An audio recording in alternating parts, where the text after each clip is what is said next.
See, I'm that, what's the word? I'm that discombobulated. Is that a word? I forgot to add us into the show.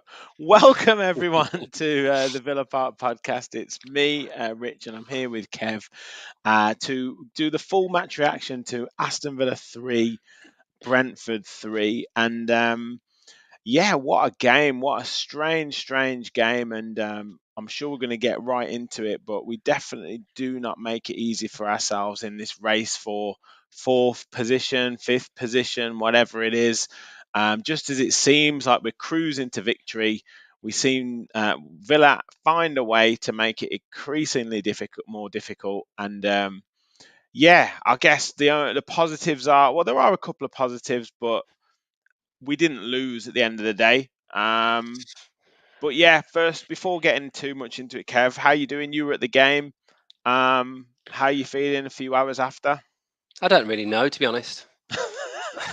I don't know what happened. I've got a mixture of like feelings and emotions. I'm a usual sort of um, optimistic and positive, and fairly realistic about what's happened. The aberrations can happen and things can go wrong, and no one's exempt from that.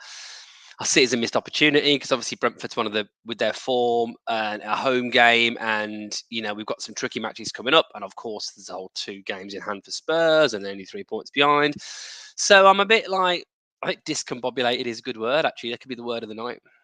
Yeah. Well, look, let's get in the chat, guys. Before we move on, obviously the usual housekeeping stuff. We're only 11 subscribers away from 3,600. So if you are new, or if you're a returning viewer and you haven't subscribed yet, please do hit that subscribe button. Help us on the road to 4,000. A few weeks to go till the end of the season. Be amazing to hit 4K before the end. And make sure you hit the like button as well if you haven't already. And if you want to become a member, the link is pinned at the top of the chat. $1.99 a month, less than a third of the cost of a pint, to help with the channel and yeah, become an official Villa Park Pod follower. Lewis, good evening to you. Charlie, good evening to you as well, mate. Yeah, calm down. Yeah, I think we have. Gary, hi, mate. Good to have you on board. Going to be a negative podcast, I feel. Should not have been after 50 minutes. I don't think we're going to be too negative. I think we're both a little bit kind of here, there, and everywhere with this. One thing that I am going to rant about in a second, but we'll leave that in a sec. Good evening to you, Bear in the Garden. Michelle, good evening to you. Um, yeah, we'll talk about Pau Torres, Lewis, in a second, definitely. Jean, good evening. Oh dear, a difficult afternoon. It'll be a struggle for Kev to be too positive after that. We never make it easy for ourselves. Onwards we go. Exactly. Good evening to you, James. And Carly, good evening to you. Yeah, irritating result, Bear. Yes. Well, okay, so let me just get my little rant out of the way first, Kev. Do you know what really annoys me on X or Twitter or any kind of social media platform at the moment? Villa fans, Rational Villa fans rational Villa fans annoy you. really annoy me. Really annoy me because why can't you just let people have like a little bit of time just to vent after a result, after a disappointing result? It's Like, funny. It's just let. funny you say I'm that. passionate about Villa, right? I'm gonna Yeah. call a player shit. I'm gonna call a player crap. I'm gonna say that someone's pissed me off. Doesn't mean that I think they're a terrible football player. I'm gonna say Villa's chances of like the top four are gone.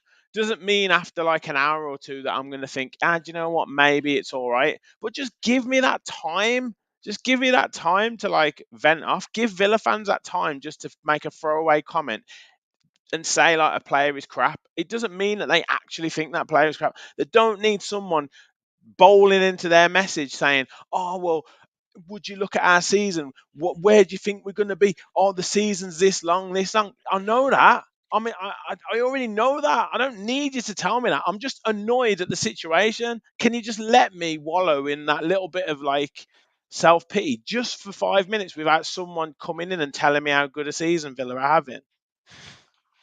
Finished, yeah. Yeah. Thank you. That feels No, better now. no, it's good. It's funny. I was going to say it's funny you say that because I actually thought to myself earlier on. I am what you've just described there is often how I react to situations in terms of come on now, like, you can't win every game. In fact, I've been that, in inverted commas, like rational Villa fan.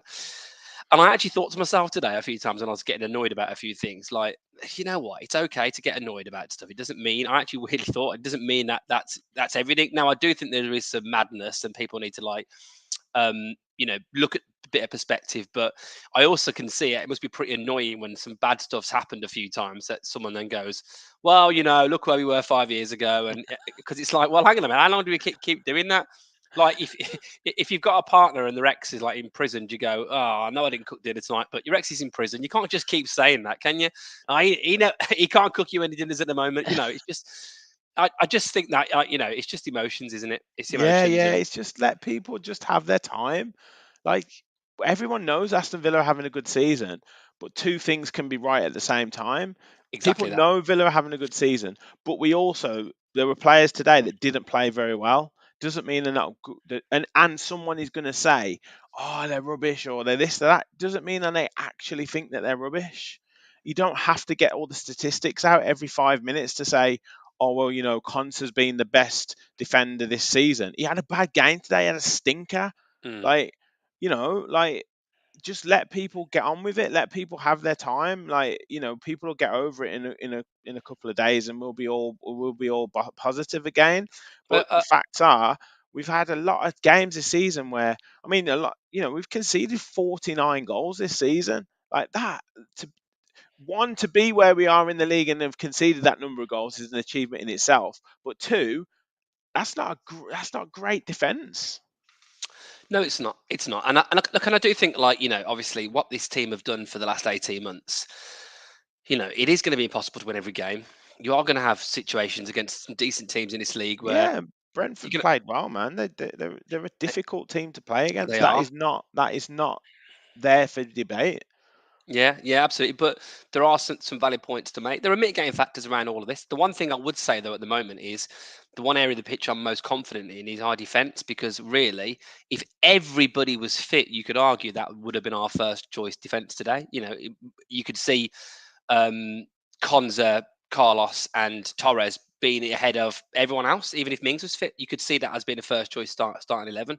I think we miss Mings's physicality. That's one thing we can obviously talk about shortly. But um, my point is that that back five you'd think would be as solid. We can't use injuries as an excuse. I think you definitely can talk about Kamara in the midfield. Certainly today, I think you can talk about Ramsey, and does he give you a bit more than Rodgers does in terms of defensive protection and all that kind of stuff, right? Bailey's a bit off it, but defensively we should be good. And yet, it's not that long ago against Luton we let a two-goal lead slip and just about managed to win that game. Obviously, Man United is not that long ago again when we had a decent team out and two-goal lead slip at half time. People don't talk about in the recent one, the Forest game. Forest 3 up, all of a sudden it's back to 3-2, and they had a really good chance to take it to 3-all. That doesn't get talked about enough, and obviously today. So yeah, you know what? One thing we've done as a team, one thing we've progressed well as a team, is we've managed to get some results out of pretty sticky situations. It's kind of like those movies when you know that they're going to get out of that scenario, like because there's still an hour and a half left, and they're not going to die within 20 minutes. Villa, it feels like we do that quite a lot, but we don't get away with it all the time. And the worry is, well, I looked at this the other day, right? Well, sorry, earlier on, I mean, Man United have got what 12 points? Is it the gap, the goal difference? Yeah, something like that. Yeah. So Yeah, 12 points. They've got I've a been saying couple of forget Man games in hand. United. Man United Yeah, are done. I've been quite dismissive. They lost 5 points in injury time in the last week. I You know. know, That's yeah. crazy. If you Yeah. add those 5 points on, 53 points. If they manage to get themselves a winner in the big derby, obviously against Liverpool tomorrow, they'd be 3 points off us. Okay, their goal difference is shocking, but actually, I thought we way further ahead than maybe in my head I thought we are. And they've got 2 games in hand on us. Admittedly, they'll probably lose one of those to Liverpool tomorrow. We want to go back to top of the league, and I do think our chances for top 5 are very, very solid. But play like that again, in that spell. If that sets in, if the mentality is, oh my God, we've basically screwed it up in a 10-minute spell, then maybe these games against Bournemouth isn't as much as gimme as you thought it's going to be. Yeah, Bournemouth well, yeah, playing pretty well. yeah. No, no, and look, no game is a gimme in the Premier League. Not as we know with Sheffield United and Burnley. Gave us a good game. So it's we know that. I think what is telling is those three teams.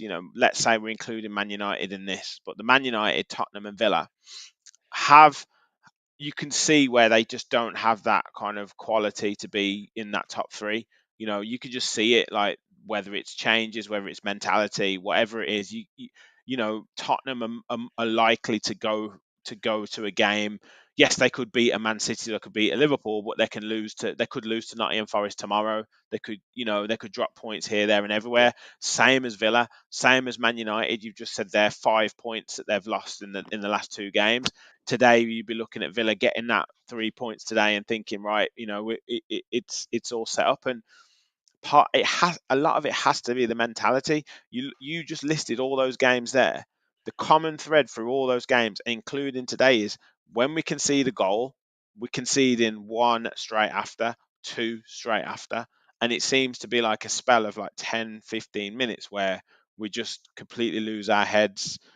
And that shows whether it's the importance of having an old head, experienced player, someone to put their foot on the ball, someone to give away a tactical foul, someone to boot the ball into Rosette, whatever it is. Emi Martinez was at one point was holding the ball for ages and just taking the sting out of the game. He doesn't seem to be doing that at the moment, but for whatever reason, we're completely losing our focus, losing our minds, and then having to either rescue a game or or um or try and win the game last minute, and that seems to be an issue at the moment. Yeah, it feels to me like after half time, I know obviously we got the goal today very quickly. And I actually missed it because my daughter was like taking ages. Like, I need a wee, daddy. Come on, Villa are gonna score. Like Villa never score straight after half time. All of a sudden we hear the cheers. Classic, we've missed the goal. Roger's first goal. Never mind. Saw the replays on the screen, but then obviously there was that spell just before the 60th minute when they got their first one back, and then three goals in basically 9 minutes. And it feels like after half time a lot we start a bit slowly. The other side of this point is I do feel like even in the games like such as against Chelsea and Newcastle where we obviously were 3-0 down, whatever, I felt all of a sudden then we got that control back in the game and we looked like we could have scored more and more goals. And it was the same today. There was only one team I thought that were going to go on and win it. Oh yeah, absolutely, And absolutely. there's a lot I think you can take from that. That actually it feels like when we do want to switch it on and turn it on, we can. But it feels like I don't know if it's concentration levels. I don't know whether it's complacency, the sloppiness, which I'm sure we'll get into of the defending and some of the decision making in that 9 minute. Just absolute. It was just a maelstrom of madness, wasn't it? It was just nuts. I didn't know what was going on. I'm like, I mean, I spoke to the guy next to me and I said, well, Rogers scored. I'm like, yes, come on now. Like, look, keeping the ball. I was like, brilliant. I said, it's a good chance for us today to get our goal difference back up now. I can see it's been 4 or 5. 10 minutes later, we're 3-2 down. What the hell's going on? Yeah, yeah.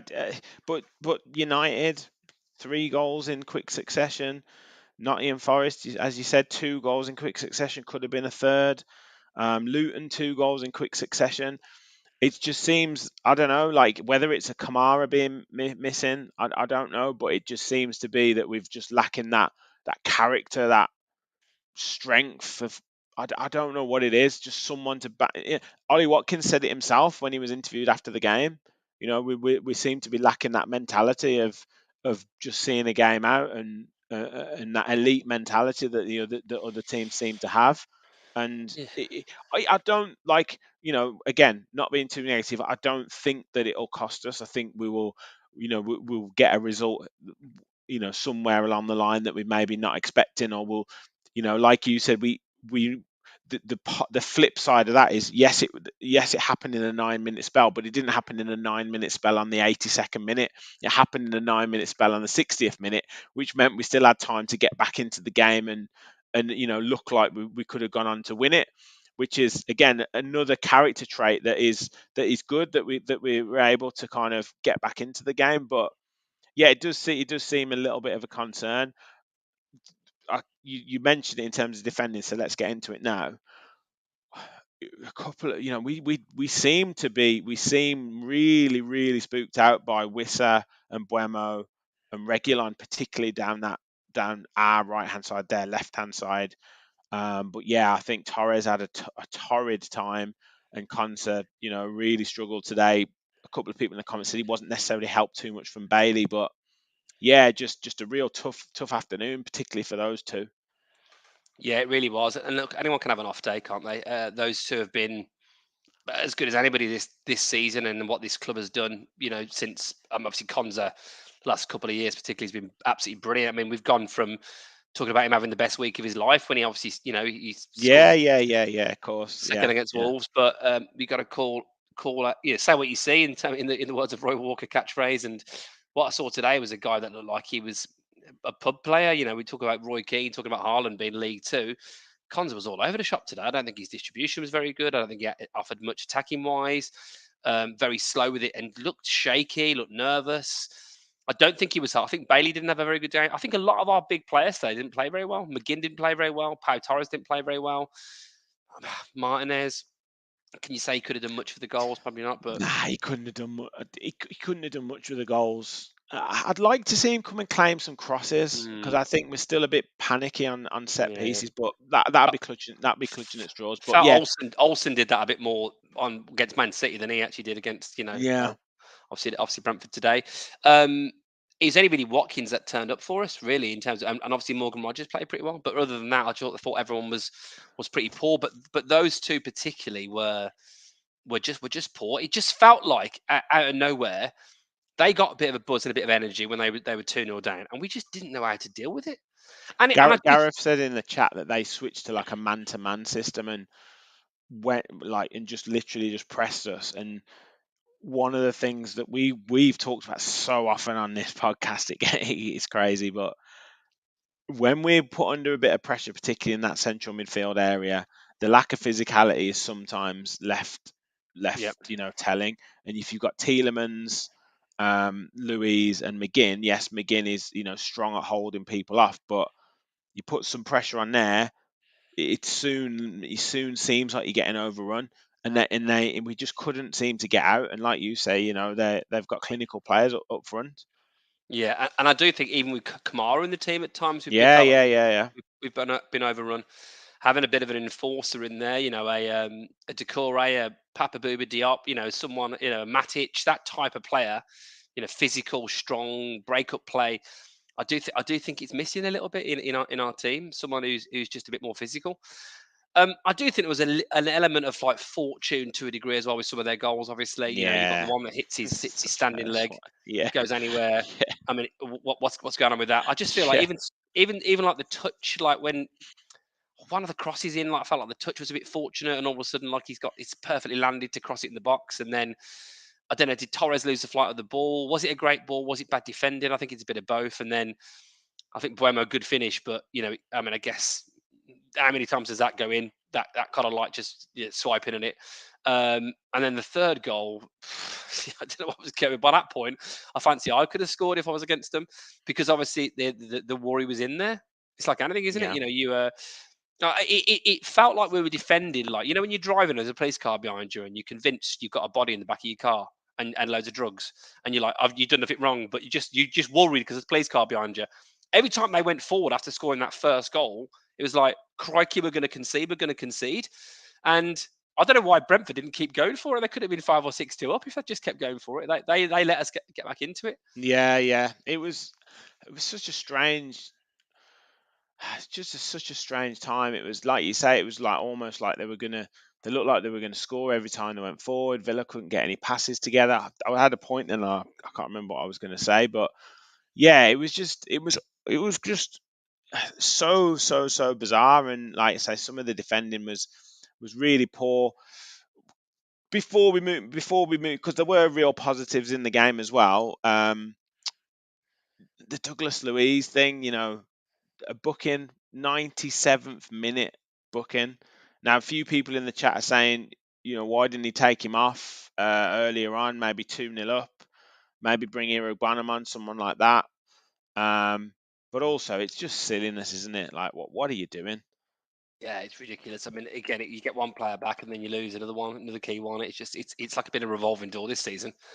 And you get McGinn back, you've lost Louise, and Louise has obviously been tremendous for us. what do? You haven't got Ramsey to come in, so obviously, we've got players that he can adapt the system, he can move things around. I don't think it'll. You've got more of a chance now. You need a result now more at Arsenal, maybe you did at Man City the other week. Now you're thinking, well, we've not got points at Brentford, so can we do something there? They're in great form. And we're without Louise. There's not a chance we're gonna. There isn't a chance. Not a chance. But we'll get onto that in the week. We've got another game in midweek before that. Aston Villa, Emery's trying to sabotage our season. I swear. Why didn't you take Louise off knowing what was at stake? Sharik said we praise the style of play, but playing out the back when we're under pressure constantly, giving the ball away, gives the opposition so much encouragement. We need to drop the tap shit for 5 minutes. I actually think, to be honest, we've tried to go a bit more direct. I mean, I'd be interested to see what Gareth sees on the talking tactics. Yes, we were playing it a bit across the back, but I saw quite a few longer balls from Torres. I saw a fair few longer balls from Carlos. I thought Martinez was trying to be a bit more direct. I don't know whether you felt that at all Yeah, today at the game. definitely more direct. Yeah, definitely. It feels like I felt like with Brentford, what they were doing was, I don't know if you noticed this from what you saw, but they had the front men and then the midfield were pressing really high forward every time we had the ball at the goalie or goal kick, whatever. So it felt like we had to bypass that second line of theirs to go over the top. And there was times actually we did get flick ons, but it felt like the wavelength wasn't there. There was a few times I felt like Bailey just didn't feel like he was on it today. Mm. And I know obviously he came to a little bit forward in the second half and looked a bit more dangerous. But the first half, I just felt like Watkins to flick it on. Where's Bailey? Why is he not going for it? It feels like we score that goal, obviously, which was a great ball into the box by McGinn. But it felt like then the rest of the deliveries were poor, and that's been a bit of a theme lately. And obviously they've got some pretty big players, and that cross was great because it was a really good ball in. Doesn't matter how big your players are, if your cross goes into someone and we got a goal, it felt like there was a lot of aimless balls across the box, didn't go anywhere, and I wish we'd had a few more shots. First half, particularly. First half, I'm thinking, let's be patient. Brentford are doing nothing. I wonder what they were up to at first, Brentford. It was a master plan.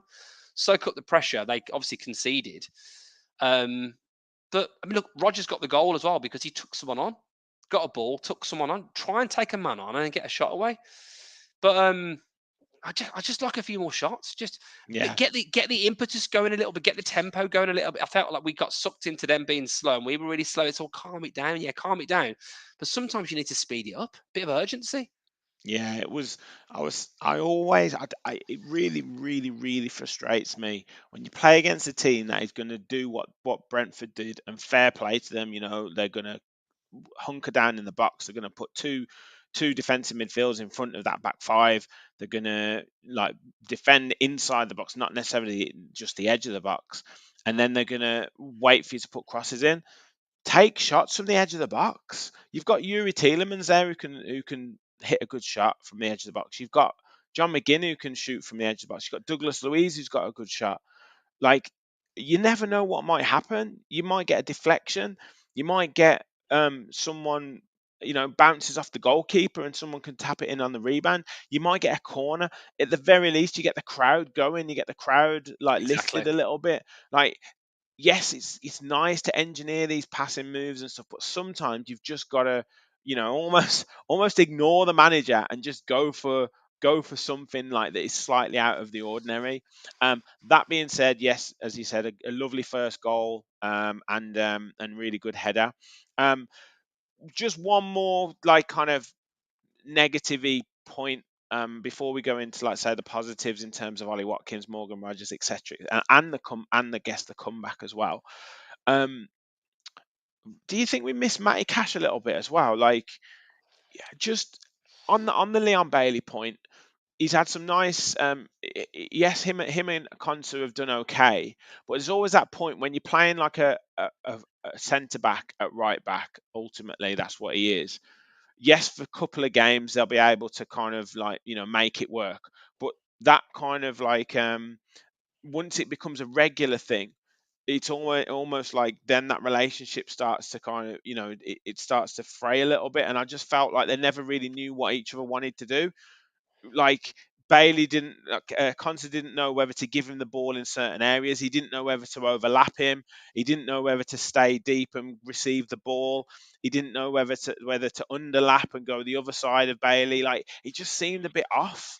Whereas, like, when Cash is playing there, so like, I know Cash isn't the best, but he just, because Bailey was getting doubled up on, it needed overlaps. It needed an overlap constantly.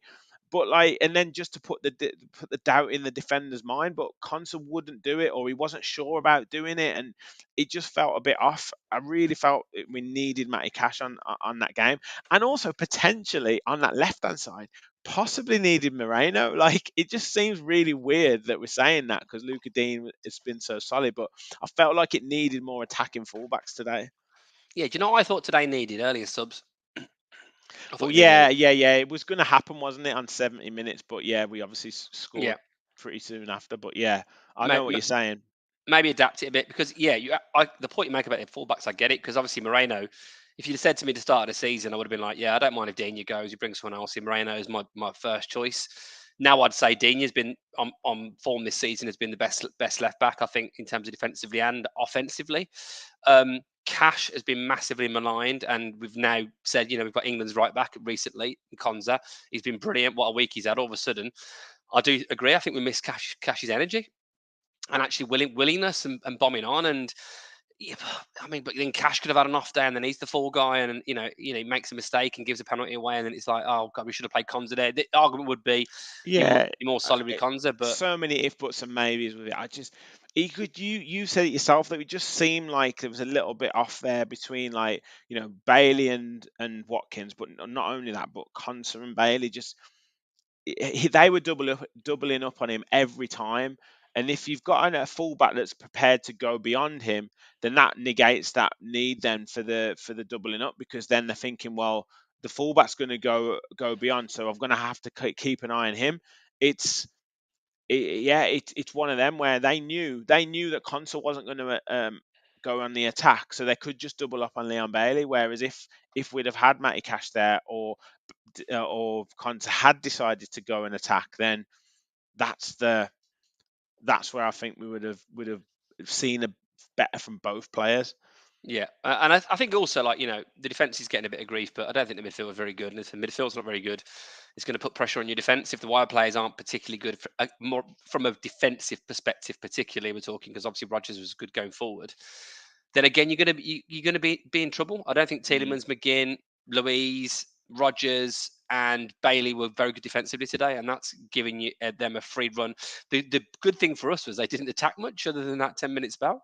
Yeah, yeah. We're looking at like the kind of game sort of structure. It was just literally that time. I do want to go through some comments. Guys, we've got There's over some 50 interesting ones. people watching, which is great on a Saturday night. So thank you so much for your support. If you haven't already, click that like button and hit the subscribe button. If you're new to the channel, we're literally 11, I think 10 or 11 away from the big 3,600. So really do appreciate your support, and you can really help us get there.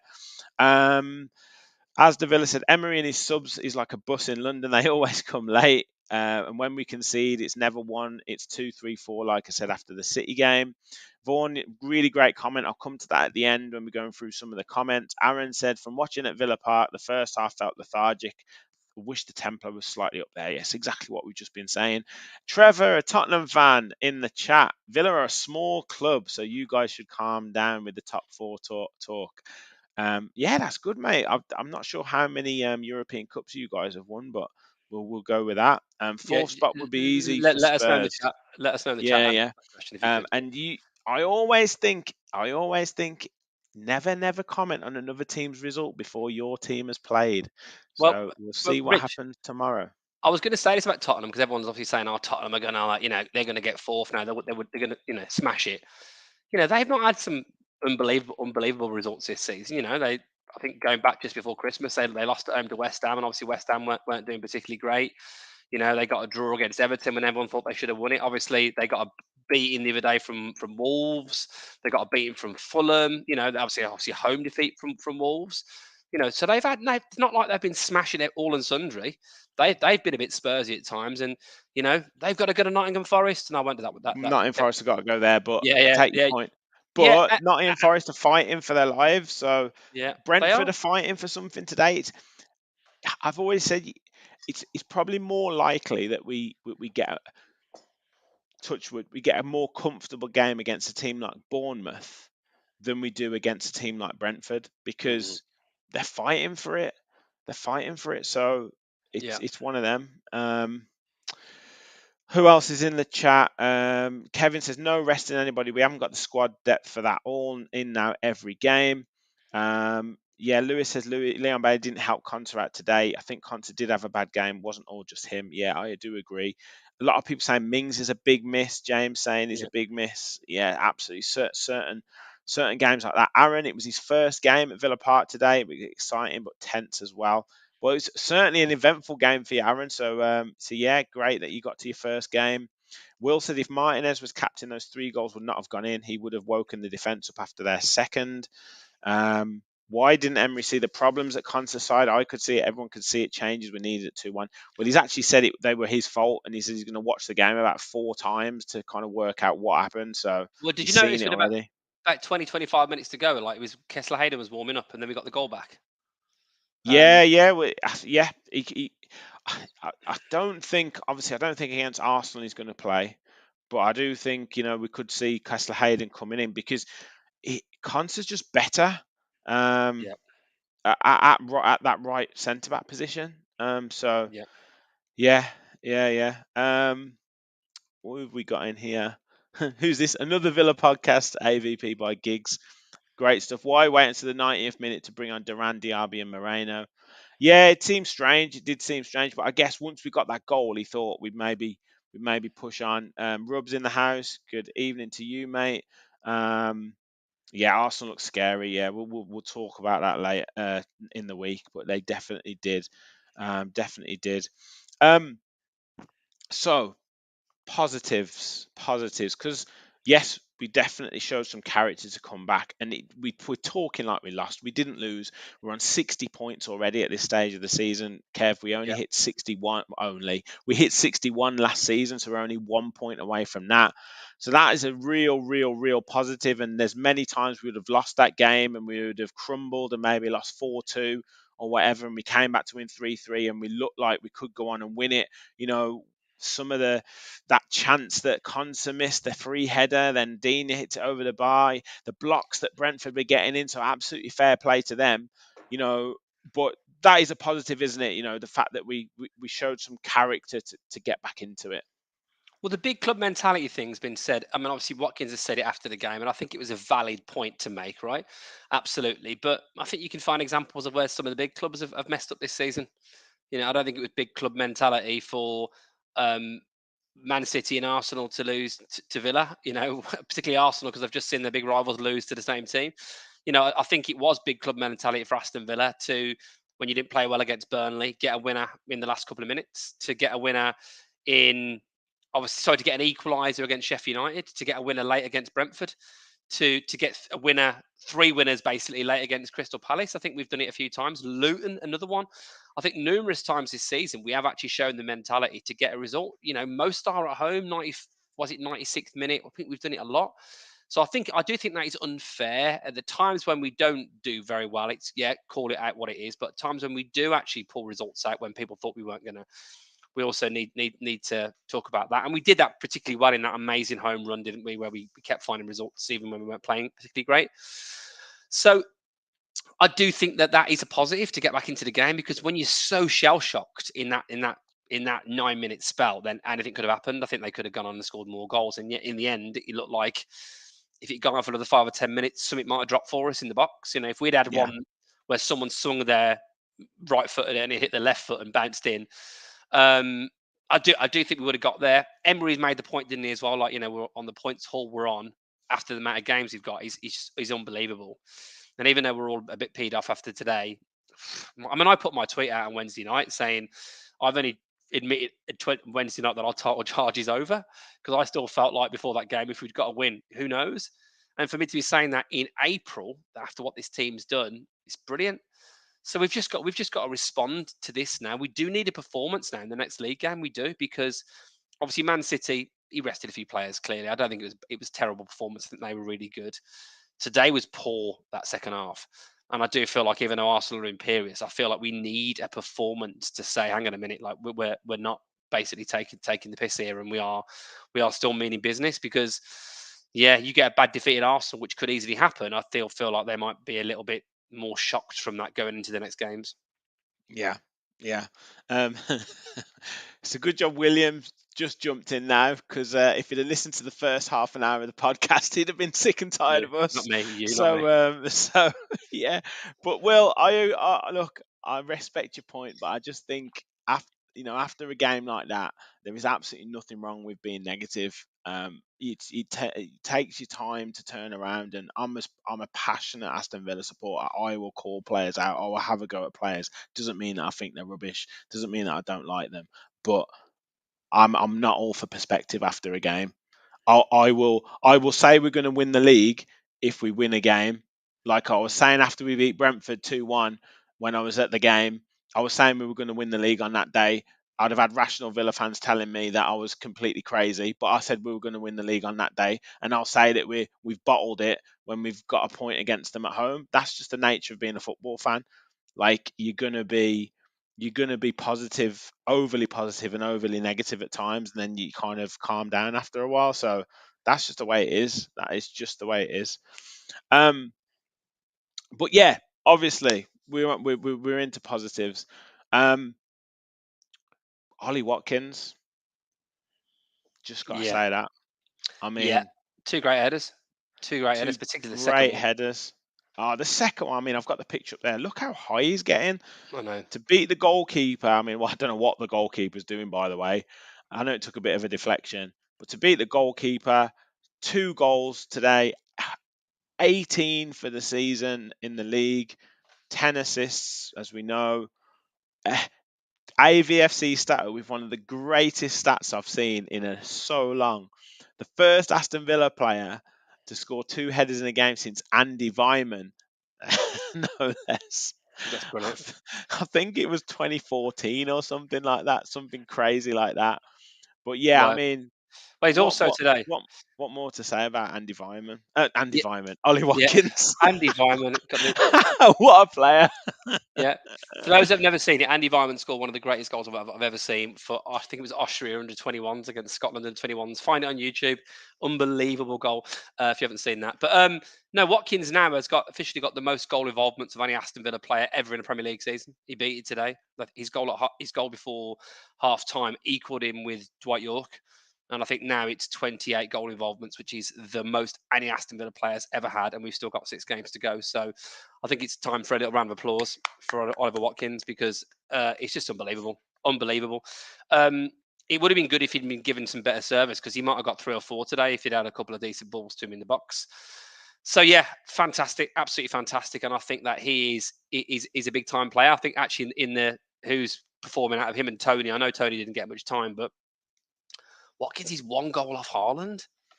And actually, Yeah, Haaland I bet, scored I today. bet, I bet Southgate was gutted, wasn't he, that Watkins got 2. Yeah, absolutely, absolutely. Yeah, I think he felt Tony looked really, really like cool on the bench. I think he felt like his presence on the bench would have been good for England. So yeah, that'll do him. Big positive. Another big positive, obviously, is Morgan Rogers, who I think he's looking more and more like he's a top half Premier League player. The more I see of him, really. I mean, fantastic finish today.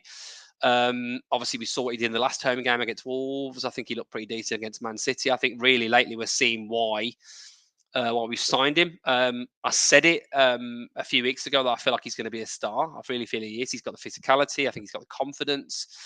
I think he just needs to be a bit more streetwise. Maybe Emery needs just a few more months with him just to get him ready to play. You know, some of the things you need to know at this level. But in terms of rawness, he's like Ramsey, but not as injury prone. It feels to me like at the moment. You know, because he's actually probably the most similar we've got to Ramsey in terms of his direct running, getting shots off, and hopefully that goal will be the first of a few from. I think if he could be a real wild card for us to get us Yeah, over the line this season. yeah, no, he's doing really well, and every game he seems to be getting that bit better, that bit more clinical. Like you say, there's a couple of areas in terms of defensively, maybe needs to sharpen up a couple of times in terms of decision making of when to run with the ball, when to give it and go, or just to keep the possession. But yeah, I think a number of teams are quite wary of him now, like quite scared Yep. of him, and sort of starting to step off him. Yep. Um, so yeah, fantastic for him. I tweeted out. I tweeted before the game. You can go and check the receipts. I said I fancy him for a goal today, and he duly obliged. But yeah, great finish, great finish. And yeah, looking really, really, really positive. And as I say, Ollie Watkins, Morgan Rogers, brilliant. It's really good. It's just like I say, just such a frustration that mad 9 minutes just couldn't we couldn't we just went through it. But as a lot of people in the chat are saying, there's many more twists and turns to come this season with both Villa and Tottenham, and I don't want to keep throwing Man United into it because nothing suggests that Man United are going to win 7 out of 8 games or whatever they've got left this No. season. So No. that's just not going to happen. So I don't It, even know why we're talking about it. I I think think. the more concerning part is um, I really want us to do fourth because I think we Yeah. deserve it. But if it is to be fifth, which would be an excellent season, it's just to make sure that we do our job in the Conference League, and maybe one or two other teams do their jobs in their European competitions. Yeah. I want fourth because it feels like fifth's like, I don't know. I feel like, oh, you only got your Champions League because we moved it to fifth this season. Otherwise, it's like Clubman of the Year. You turn up to Yeah. training every week, and you weren't rude to the refs, so we're going to give you a prize in the awards at the end of the season. And I don't know. I just feel like fourth has got more prestige for it, particularly over the last 20 odd years when top four has been what top four has been. We never got in the Champions League when we finished second in 92, 93. So I just feel like there's prestige around that, and I do feel like with this team over the last 18 months, I feel like we probably deserve it. Ultimately, you get what you deserve at the end of the season, but I just feel like now it's time for cool heads and time to be calm, time not to read comments from Spurs fans in the chat, and yeah, yeah, time to really just kick on and just finish this season strong because there is still so much to play for. Man United, for everything they've got, everything they've done so far this season, to be talked up by all the media, they've been all over the shop. I mean, anyone that saw the end of that Chelsea game, my God, that was like the defending we did for Stevenage. That corner when they scored. Yeah. Just players just switching off, players not. Yeah, As I say, like one of the things that we managed to do today, and I know United have done it before, they've got like late goals and stuff, but we managed to kind of cling into the game and then end it strongly and score. It would have been really interesting. I know people were talking about the substitutions only being made on the 90th minute or whatever. But I do understand where Emery is coming from. We've just scored and he wants to see, that momentum with the players on the pitch. But it would have been interesting had we maybe scored on, I don't know, 72nd minute or something, that the equaliser. Would he have made the subs, like 2 or 3 minutes later and given those players the time to get into the game? Like it just felt like he might as well not have bothered making the subs by the time it turned I to agree. turned to the I agree. 90th minute. Do you know what I mean? Making them And for then, really. and then, I know hindsight's a wonderful thing, but then maybe you get the goal for 3-3, and you bring those substitutes on, and like you do the same thing. I know it's like one of those like sliding doors moments, but you think like those players coming onto a pitch at 3-3 and going right, go and win this game is a different thing to right. We're now with 3-2. You guys have to try and rescue the game. Like the players coming on might be feeling like, right, we can go and win this game now. Do you know what I mean? Mm, yeah, I agree. I agree. So it's just one of them. It's just one of them. But and again, I am being rational here. We haven't had great results against Brentford. Over the course. I know, and I know current players won't really be interested in that or whatever. But from a supporter's perspective and from a statistics perspective, we haven't had particularly good results against Brentford, and they always give us a tough game. Well, They tend well, to draw. Like I know we beat them 4-0 last season, but it tends to be draws, and we tend to get beat at their place.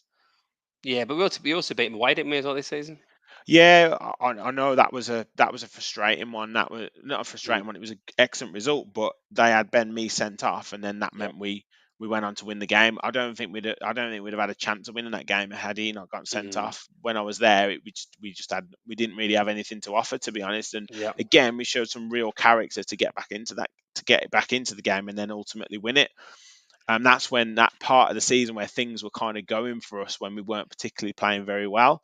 Yeah. Um, but I don't know. Maybe the players take the heart from getting back into that game. Similar to West Ham, we got pegged back 1-0. We win, we score late on to equalise. Maybe they take that into the next couple of games. Who knows? Who knows? But yeah, there was some positives, but it was just one of those frustrating ones. I think our expectations, Kev, were after Wednesday night were like, yes, we've rested some players. Yes, we've took a bit of a beating from Man City, but all these players are coming back, plus John McGinn. It's going to be a comfortable win. Everything's going to be perfect, but it doesn't happen with Aston Villa, does it? No, and Miguel looked like he'd had 3 weeks off. To be honest, he did. He did, he did, he did, he did. He was trying, bless him, but there was a period in that second half, about 20 minutes, where I don't think he touched the ball. I think if you looked at his last 2 games for Aston Villa, like he's going to be thinking, "Crikey, obviously what happened at Spurs and the result." Is he still in the comments? Is he? Yeah, you beat us. I remember that. Um, and obviously today, I just don't think he's. Look, McGinn has had times when he's gone off form. I'm confident he'll come back to drive us over the line this season. But yeah, not great at all. Um, and it's the kind of situation today where you're right. We thought, wow, Watkins is back, McGinn's back, brilliant. Martinez has got over his sickness bug. Someone put it in the comments, but I mean, I would be reassured to hear that a few of the defense did have a bit of a dicky tummy because it made me feel a bit better about it. Because it just felt like they looked a bit disorientated. Everything was a bit discombobulated, as you said earlier. Yeah, you know what I mean? I'd like to know actually. Yeah, Yeah, there was Power however, Torres threw up at half time, basically. yeah, however, it'd be a bit like when David Hay Yeah, yeah. lost that fight. Who did he lose to? Was it Klitschko? No, it's Bellew, wasn't it? When Oh no, no, his it ankle's was hanging off. years and years ago. He said he had a Oh, pain in his little Valuev. toe. Yeah, yeah, yeah. Yeah, I can't remember who he lost to, but he was like, "Oh, I yeah. broke my little toe and I couldn't walk on it or run on it," and he was Something like that. like, Yeah. "Yeah, yeah, yeah." Or Yeah. it's a bit like Deontay Wilder saying his mask was too heavy for his head when he was fighting Tyson Fury. It's a bit like say say it before the game, like you've got a bit of illness in the camp. Don't say it after you've just surrendered a 2-0 No, lead because I want to hear it. you I want to. yeah we weren't ill when we were 2-0 up. We were just ill when we got pegged back to 3-2. No, but we could have been because I didn't do anything. They didn't offer anything. Go a couple of balls Yeah. over the top, really, but like over hit. Like I think you could have had some defenders with a bit of a sickness bug because they didn't have anything to do the first half. Yeah, Really, yeah, yeah. Just to finish up, Nick said, "Let's take some positivity. Blues are in the bottom three of the championship, so at least we can Huddersfield. take some solace in that." Huddersfield got a late goal, didn't they? And Chef Wednesday won as well. Stoke got themselves from 2-0 down a point against the Baggies at home. So it wasn't Yes, wasn't Plymouth won the other night. Wasn't a good weekend at all for Blues. And again, the highs and the lows. The week before, everything's brilliant for them. The week before for us, we beat Wolves first time in ages. It's all great. We are going to get ups and downs. We're going to lose some games this season more. We probably don't think we're going to lose, and we might get some wins. We don't expect Stein at the Emirates next week. So let's get on that positive train. Someone's got to beat him. yeah.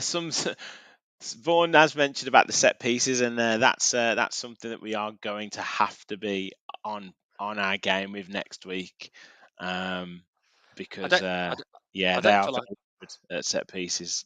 I don't Arsenal. feel like offensively though. We've been very good at set pieces lately. Some of the deliveries today. We had, I think we had quite a few corners as well today. It felt like we had loads, and the delivery was so bad.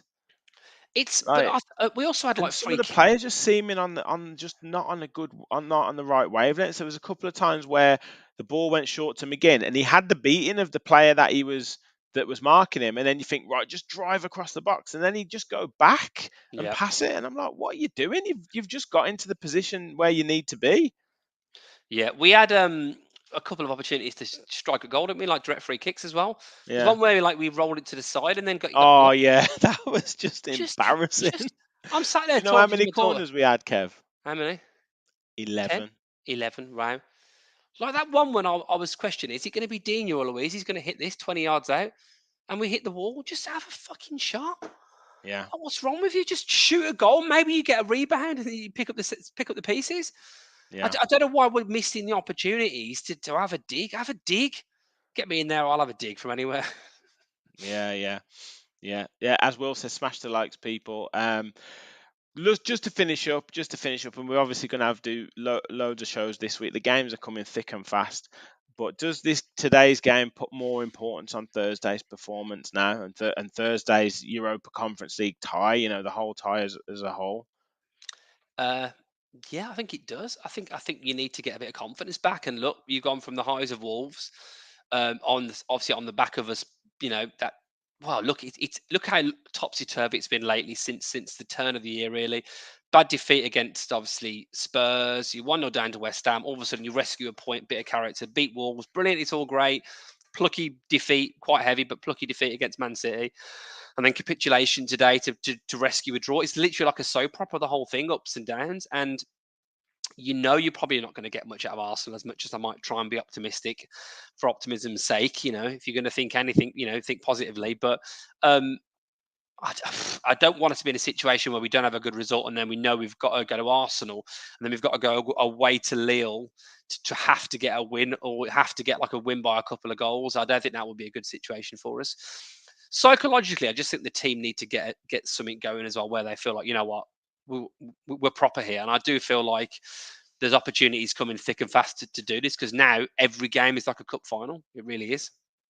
Yeah, yeah. Well, look, we will leave it there for tonight. A frustrating game today. Like you said, we showed some real character to get back into the game after being so comfortable at 2-0 up, to then potentially throw it away in 9 mad minutes.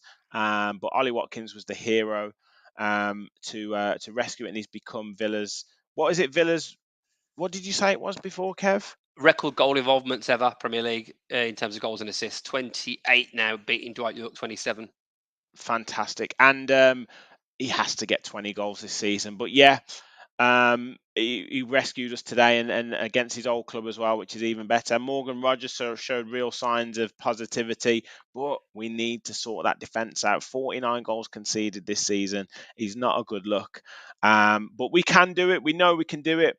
We're going to be back with Talking Tactics later on this week with Gareth. We'll be back with Fans Forum this week as well. So, and obviously preview for the massive European night against Lille in the Conference League quarterfinal. So make sure you stick with the channel, hit that like button, and subscribe to the channel if you haven't already. Help us on the road to 4K. We're literally 11 away from 3,600. So please do like and subscribe. Thank you all for watching. Can you brave match of the day? That's the question. Vikings. Yeah, and as always, remember, we all follow the Villa.